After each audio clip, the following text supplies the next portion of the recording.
నువ్వు ప్రతిరోజు రాత్రి పడుకునే ముందు ఈ రోజు అనుకున్న పని చేయలేకపోయానే అనే అసంతృప్తితో ఉంటున్నావా? అనుకున్నా చేయలేకపోతున్నాను అనే గిల్టీ ఫీలింగ్ తో ఉంటున్నావా? అయితే ఈ వీడియో నీకోసమే. మనం ఎన్నిసార్లు అనుకున్న పని చేయలేకపోవడానికి గల సైకలాజికల్ రీజన్ ఈ వీడియోలో తెలుసుకుందాం. ఈ వీడియో చూశాక మీరు అనుకున్న పని చాలా ఈజీగా చేయగలుగుతారు. కాబట్టి ఎక్కడ స్కిప్ చేయకుండా జాగ్రత్తగా చూడండి ఫ్రెండ్స్. నువ్వు ప్రతిరోజు రాత్రి పడుకునే ముందు ఇలా అనుకుంటావు, నేను రేపు ఎలాగైనా ఉదయం 5 గంటలకు లేస్తాను, రేపు ఎలాగైనా 1 గంట సేపు చదువుతాను, రేపు ఎలాగైనా ఆ పని పూర్తి చేసి తీరుతాను అనుకుంటూ పడుకుంటావు. కానీ రేపు లేచిన తర్వాత అంతా మామూలే. ఉదయం 5 గంటలకు లేవలేవు, అనుకున్నట్లు చదవలేవు, అనుకున్న పని చెయ్యలేవు. అసలు కారణం ఏమిటి? మన మెదడు మన మాట ఎందుకు వినదు? మనకు మనమే మంచి చేసుకోవాలి అనుకుంటున్నా ఎందుకు చేయలేకపోతున్నాం? మనల్ని మనమే డెవలప్ చేసుకోవాలి అనుకుంటున్నా ఎందుకు చేయలేకపోతున్నాం? దీని వెనక ఉన్న రహస్యం ఏమిటో ఇప్పుడు తెలుసుకుందాం. ఎప్పుడైతే మనకు ఏదైనా పని భయంగా అనిపిస్తుందో, కష్టంగా అనిపిస్తుందో, దాని నుండి మనల్ని తప్పించడానికి మన మెదడు ఒక సిస్టమ్ ని తయారు చేసుకుంది. దాని పేరే అమిగ్డాలా. ఇది మన మెదడులో ఉండే చిన్న భాగం. దీని పని ఏమిటంటే, ఎప్పుడైతే ఏదైనా పని కొత్తగా లేదా భయంగా లేదా కష్టంగా అనిపిస్తుందో ఈ అమిగ్డాలా దాన్ని చేయనివ్వదు. వద్దు, అది చాలా రిస్క్ తో కూడుకున్నది, అది చాలా ప్రమాదం, కనుక ఏమీ చేయకుండా హాయిగా ఉండు అని వెనక్కి లాగుతుంది. మీరు ఎప్పుడైతే గంట సేపు చదవాలి లేదా గంట సేపు పని చేయాలి అనే నిర్ణయం తీసుకుంటారో మీ మెదడులోని అమిగ్డాలా ఉలిక్కి పడుతుంది. బాబోయ్,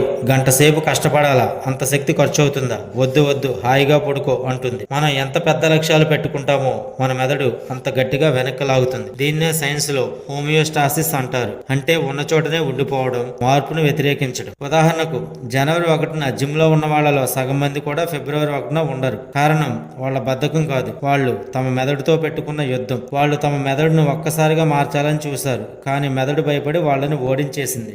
మన మెదడును ఏమార్చి మనకు కావలసిన పనిని చేయించుకోవడం ఎలా అనేది ఇప్పుడు తెలుసుకుందాం. దీనికోసం మనం జపనీస్ వాడుతున్న కైజెన్ రూల్ ను అలవాటు చేసుకోవాలి. కైజెన్ అంటే నిరంతరం మెరుగుదల, చిన్న చిన్న మార్పుల ద్వారా పెద్ద పెద్ద ఫలితాలు సాధించడం. అంటే ప్రతిరోజు కేవలం 1% ఎదుగుదల చూపించడం. మీరు ఏదైనా కొత్త అలవాటు చేసుకోవాలి అనుకుంటే దాన్ని కేవలం 1 నిమిషం మాత్రమే చేయండి. ఉదాహరణకు మీరు పుస్తకాలు చదవాలి అనుకుంటే గంటల కొద్దీ చదవాలి అనే టార్గెట్ పెట్టుకోకండి. దానికి బదులుగా నేను ప్రతిరోజు రాత్రి 8 గంటలకు కేవలం 1 నిమిషం పుస్తకం చదువుతాను అని నిర్ణయించుకోండి. అప్పుడు అమిగ్డాలాకు అది కష్టంగా అనిపించదు.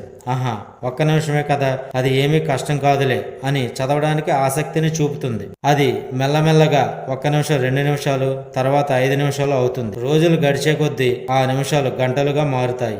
కారణం, ఒకేసారి కాకుండా కొంచెం కొంచెంగా మన మెదడుకు అలవాటు చేయడం వల్ల దానికి కష్టం అనిపించకుండా ఆ అలవాటు మనలో పాతుకుపోతుంది. ఇలా 1 డే 1% గ్రోత్ రూల్ ని ఉపయోగించి మన మెదడుతో మనం ఏ పనైనా సింపుల్ గా చేయించవచ్చు. కానీ దీన్ని ఎక్కువ మంది ఆచరించకపోవడానికి కారణం మన దగ్గర పేషెన్స్ లేకపోవడం. రాత్రికి రాత్రే ఒక్కసారిగా ఎదిగిపోవాలి అని అనుకోవడం. దానివల్ల నువ్వు ఎదగడం అలా పెడితే ఒక్కసారిగా జీరోకు పడిపోతావు. ఇది ఫ్రెండ్స్, ఈ కైజెన్ రూల్ మీకు నచ్చితే ఎస్ అని కామెంట్ చేయండి.